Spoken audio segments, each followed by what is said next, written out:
we've got a fun round of hot topics. And the final four of the NCAA basketball tournament, to be exact, is going to be part of it. New Day producer Joseph and I had some fun sports realizations. Also, fashion writer Andrew Hoagie and Rob Roy, bar owner Anu Apte, joined in on the fun.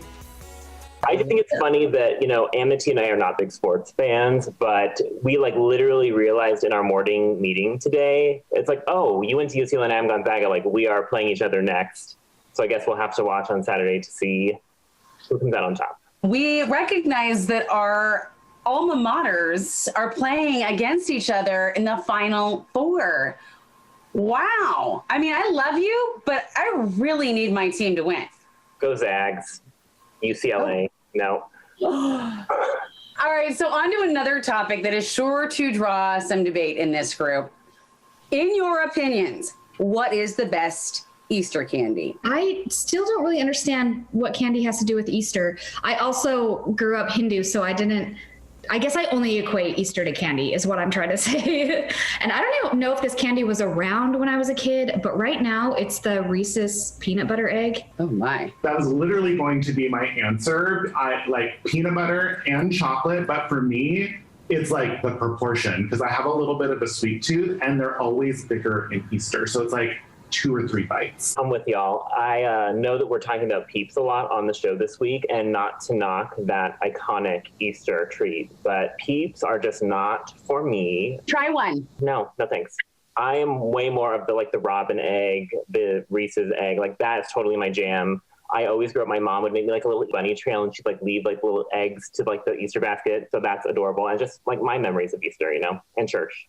My favorite Easter candy wasn't until later in life is the Cadbury cream egg. And I like to bite off the top and just lick out the center. Good Yeah. We on this? Okay. All right. So I thought you guys would be like, oh, you're a weird lady.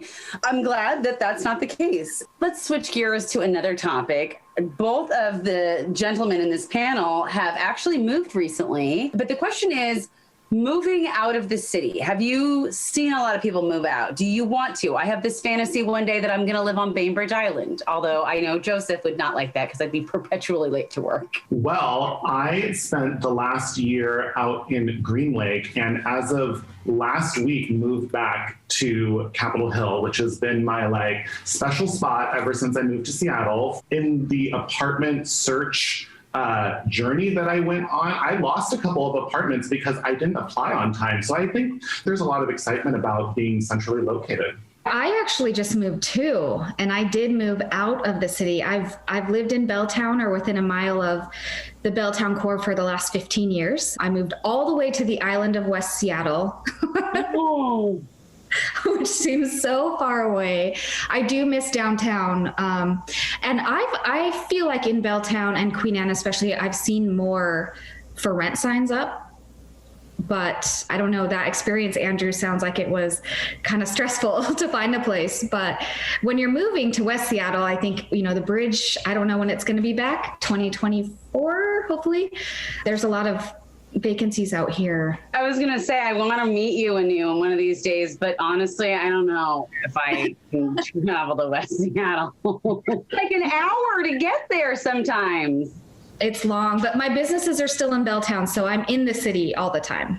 Let's meet in Belltown. Speaking of pandemic and all the things that changed, work. I know a lot of companies are now announcing that we can go back in the building or that they want to bring us back into work.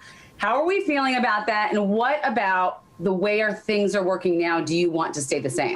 I do miss meeting people face to face. A lot of what I do is very creative, and I find that the best ideas happen is when people are together and just tossing around ideas. And so I am looking forward to getting back together, but I also really like the efficiency of Zoom meetings.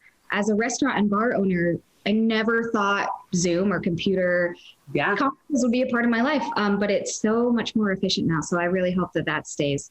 But obviously with restaurants and bars, it's so different now during the pandemic that I cannot wait until we can have people in our space. As Andrew was saying, just the energy of having people around you, even for meetings, beverage meetings, meeting our vendors, our farmers.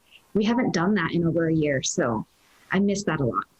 Well, all four of us work in creative fields. You're used to bouncing ideas off your coworkers about like, oh, what new drink could we put on our menu, or what new drink could we have on the show, or, all that kind of stuff. So I totally miss that. But one thing for our show, New Day, that I love, like, is what we're doing right now is Zoom. We used to have to force everyone to come into our studio. And, sometimes you might really want to chat with someone who is like in Australia.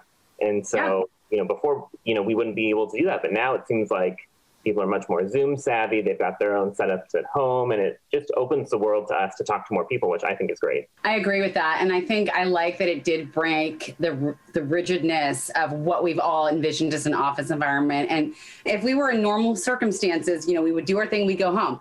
Not me texting you at like 8, 9 o'clock at night, being like, hey, is this going on? And I'm grateful that you allow me to do that. But I feel like the connectivity is there, and I'm much closer to you than I would have maybe been if we were in the same building. So I don't know. Yeah.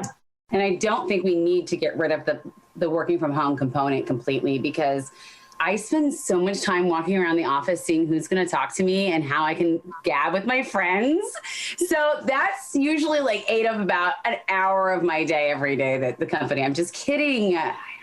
We've got more hot topics to round out the day, from natural disaster fears to our hopes for this summer with the vaccinations rolling out. And also, by the way, Andrew, who's on our panel, is the one who styled me for my upcoming yacht photo shoot. Oh my gosh, y'all, it was so fun. And you're going to see it all later on the show this month. Well, he's back with our other Hot Topics panelists, executive producer Joseph and Anu.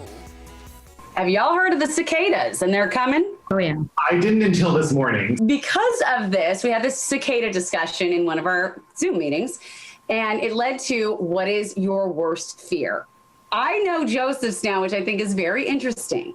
Okay, well, before all this, I had two. It was like a pandemic sort of situation I was very afraid of, and we've lived through this, and so I'm like still afraid of it, but I've experienced it. But my other one is sinkholes, because you could just be living your life walking down the sidewalk and then suddenly be swallowed into the earth, or driving your car or whatever. And I know we don't get a lot of them here, but I still am very paranoid about that natural phenomenon, sometimes man-made, obviously, too, but that's my number one. Okay, so generally I have a fear of drowning.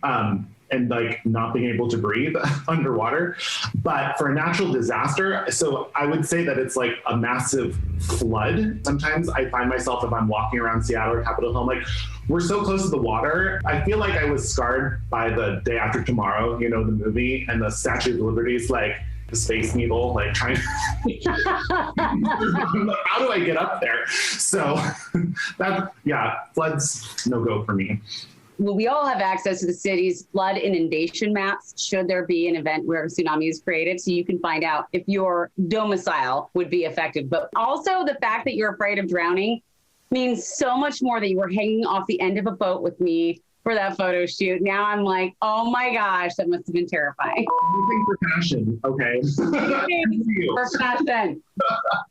Anu, what natural disaster scares you? I feel like I've been prepped for the big one, the big earthquake, since I was in elementary school. I grew up in Utah, so we were supposed to have one in like 96 and then again in 2000, and it hasn't come yet. And I know Seattle is due for a big one, right? That's what I've heard. I don't know. So, I mean, just having that looming fear out there is pretty terrifying. But at the same time, I feel prepared for it. So yeah, I lived through the 94 earthquake. It scared me so bad that I actually minored in geology in college, because I needed to understand how the earth worked after that, because it was such a traumatic event. But I was a child, so that's different.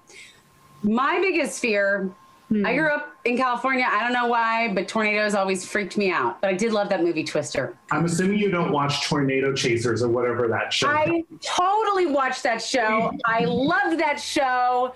I was completely addicted to. Anyway, I digress. Last question, ladies and gentlemen. What are you most looking forward to doing in Seattle this summer? This is ridiculous for me because I'm not a sports fan, but just the idea of going like across from work to T-Mobile Park for a baseball game, like with your friends, or like a team outing, that sounds so lovely.